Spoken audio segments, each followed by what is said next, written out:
Wabarakatuh. Apa kabar semuanya? Semoga kita semua dalam keadaan sehat walafiat ya. Kemarin kita udah menyelesaikan ulangan harian 1 tentang bilangan. Berarti sekarang kita lanjut ke bab selanjutnya yaitu himpunan. Kalau di LKS itu dia halaman 21 ya mulainya. Bab 2 tentang himpunan. Oke. Nah, nanti di sini ada beberapa yang akan kita bahas di pertemuan ini ya. Ada 3. Ada definisi himpunan, ada notasi dan anggota himpunan, sama penulisan himpunan. Nah, pasti nggak asing sama kata-kata himpunan, itu pasti nggak asing. Kita udah sering mendengar kata himpunan. Tapi himpunan di matematika apakah sama seperti himpunan-himpunan di kehidupan sehari-hari? Nah, untuk itu kita akan mempelajarinya. Untuk yang pertama ke definisi himpunan.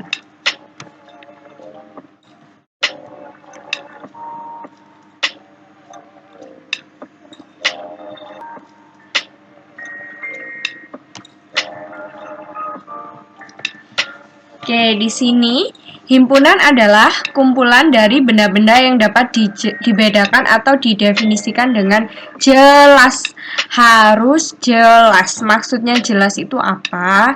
Jelas itu dia bersifat objektif, bukan subjektif. Emang aslinya gitu, bukan pendapat. Ya, yang definisi tidak jelas itu yang gimana? Nah, kayak cantik, ganteng, kurus di sini ya. Kalau cantik, menurut saya cantik, tapi menurut kalian belum tentu cantik kan? Nah, makanya dia nggak jelas ini cantik itu definisinya apa sih? Gitu. Kan beda-beda tiap orang, pendapat tiap orang beda-beda, makanya dia bukan nanti nggak masuk himpunan. Ganteng juga gitu, kurus juga gitu, bagus. Nah gini, misal ada lukisan, aku bilang bagus, tapi kalian bilangnya nggak bagus itu bu, soalnya warnanya kurang cerah kayak gitu. Tapi menurut saya warna yang nggak cerah itu malah yang bagus. Nah ini kan karena ini bagus itu dia nggak ada definisi yang jelas, makanya dia bukan termasuk himpunan nantinya ya. Oke, kita ke contoh soal. Dari kumpulan benda atau orang di bawah ini, manakah yang merupakan himpunan, manakah yang bukan? Coba kita lihat yang pertama. Yang pertama, kumpulan guru yang tinggi. Di sini ada kata-kata tinggi. Oke, tinggi. Nah, kalau misalnya muridnya kalian tahu itu nggak? Dausmini tahu? Terus ada lagi siapa ya, artis Abdul tahu, dia kan pendek ya. Nah jadi kalau gurunya 1 meter aja itu menurut mereka udah tinggi, tapi kalau menurut kita yang tingginya misalnya 150, guru yang 150 cm, guru yang tingginya 100 itu dia pendek. Jadi tinggi di sini itu termasuk definisi yang tidak jelas, berarti dia bukan himpunan. Oke, lanjut. Yang kedua, kumpulan artis yang ganteng. Nah, ganteng tadi udah termasuk definisi yang tidak jelas ya. Berarti ini juga bukan himpunan. Yang ketiga, kumpulan murid MTSN 2 Kota Blitar yang tinggi badannya lebih dari 160 tinggi badannya. Nah, ini jelas atau enggak?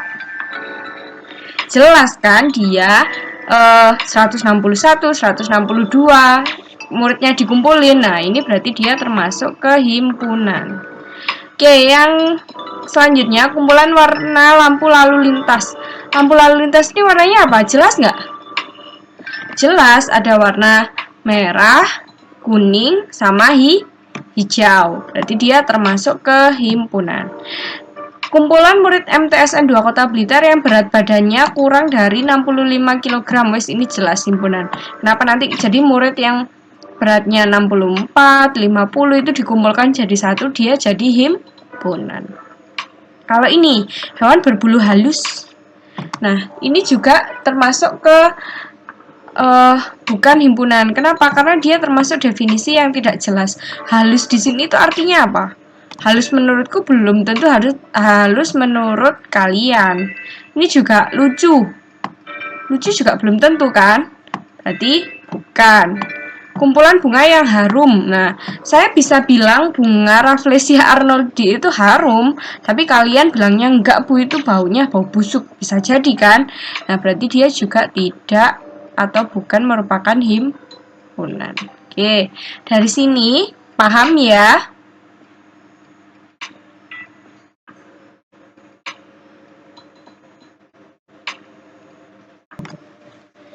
Sekarang kita lanjut ke notasi dan anggota himpunan. Notasi itu apa? Notasi itu tandanya atau cara nulisnya, dan anggota himpunannya. Anggota himpunan gimana maksudnya ya? Oke, kita lanjut di sini. Himpunan diberi nama dengan menggunakan huruf kapital, atau huruf kapital itu huruf besar seperti A, B, C. Jadi pakai huruf besar. Harus wajib, nggak boleh enggak ya. Jadi kalau misalnya nanti nulis himpunan pakai huruf kecil, pakai B kecil, Z kecil, X kecil, P kecil, otomatis salah. Saya akan menyalahkan ya. Kalau di sini, benda atau objek yang termasuk dalam himpunan ditulis dengan menggunakan pasangan kurung kurawal. Jadi kalau nanti nulis himpunan, itu nanti harus ada huruf besar, harus ada kurung kurawal. Oke, sekarang kalau anggota. Nah, kalau anggota himpunan itu lambangnya E. E-nya itu bukan E ya. Ini kayak melengkung terus red gitu loh. Cara bikinnya itu gini ya.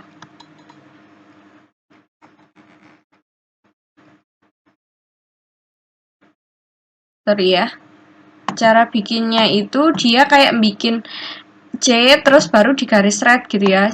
C terus digaris, nah gini, itu cara bikinnya. Nanti kalau misalnya kalian nulis kayak C terus dibikin thread gini, nah itu caranya nulis himpunan. Kalau yang bukan himpunan tinggal dicoret thread gitu ya, thread, nah gitu. Jadi E itu artinya apa sih? Elemen. Elemen itu artinya apa? Elemen itu artinya anggota. Contohnya ini ya. B adalah himpunan nama-nama bulan yang berawalan huruf A. Bulan yang berawalan huruf A itu apa aja? April, Agustus. Ada lagi nggak? Nggak ada ya. Jadi cuman April sama Agustus. Nah, berarti kan Januari nggak termasuk. Berarti Januari itu adalah bukan elemen dari P. Harus huruf besar ya tadi ya. Agustus itu adalah anggota atau elemen dari P. April itu juga elemen dari P, sedangkan Mei itu bukan elemen atau bukan anggota dari P. Jadi kalau dicoret ini bukan, kalau E itu adalah elemen atau anggota. Nah, sekarang gimana sih caranya nulis atau caranya menyajikan himpunan? Tadi kan bilangnya misalnya kayak tadi ya, nama bulan itu gimana sih Bu nulis himpunannya itu? Nah, itu kayak gini ya. Ada 3 cara. Yang pertama itu menggunakan kata-kata atau dengan kalimat. Yang kedua itu didaftarkan anggotanya. Yang ketiga itu adalah notasi pembentuk himpunan. Nah, contoh yang pertama ya, dengan kata-kata. Itu harus, ini kenapa sih tak bold, tak tebelin? Jadi harus ada ini. Jadi ada A adalah himpunan, ini wajib harus ada kayak gini. Gak boleh langsung A himpunan gitu, gak boleh. Harus dikasih adalah. A adalah himpunan 5 abjad pertama. Oke. A adalah himpunan 5 bilangan asli yang pertama. Nah, kalau yang mendaftarkan anggotanya itu tadi pakai A sama dengan pakai pasangan kurung kurawal. Ya. Nah, contohnya ini adalah himpunan 5 abjad pertama. Berarti 5 abjad pertama itu apa aja? A, B, C, D, E. Nah, kayak gitu. Yang ini 5 bilangan asli yang pertama. 1, 2, 3, 4, 5. Misalkan B itu adalah nama kota-kota di Jawa Tengah. Solo, Jogja, Semarang, Wonosobo gini. Solo, Yogyakarta, Semarang, Wonosobo. Kayak gitu ya.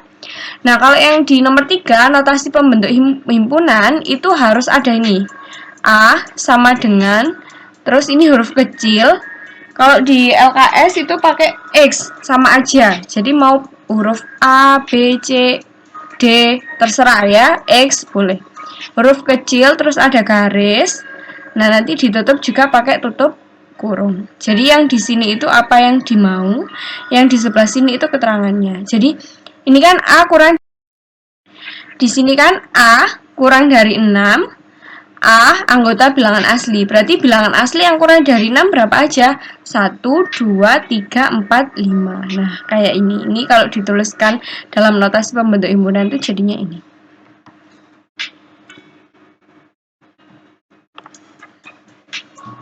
Oke, contoh soalnya. Tuliskan dalam penulisan himpunan yang lain. Jadi kan tadi ada 3. Ada kata-kata, ada mendaftarkan, ada notasi pembentuk himpunan. Nah, kalau yang D ini nomor 1 ini dia kan pakai notasi pembentuk himpunan karena ada garis lurusnya, pakai kurung kurawal.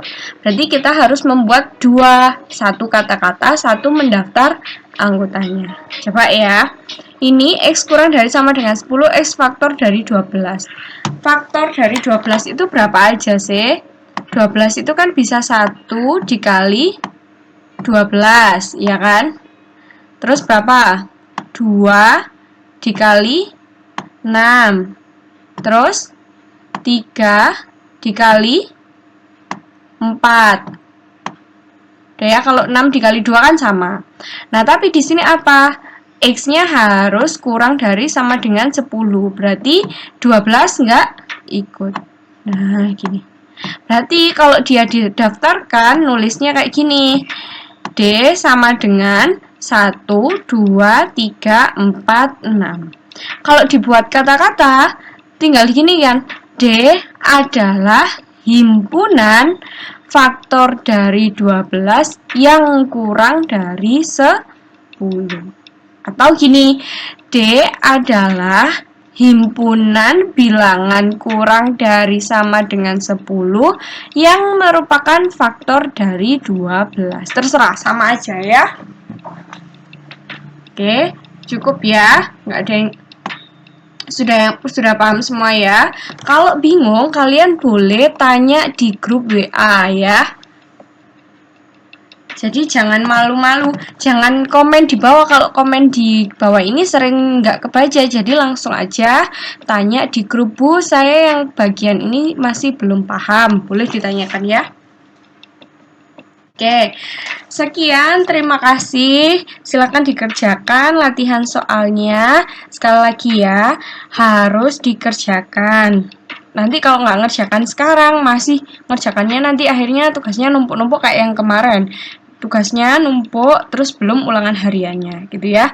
Jadi silahkan dikerjakan sesuai dengan waktu atau batas waktu yang sudah ditentukan. Oke, sekian, terima kasih. Wassalamualaikum warahmatullahi wabarakatuh.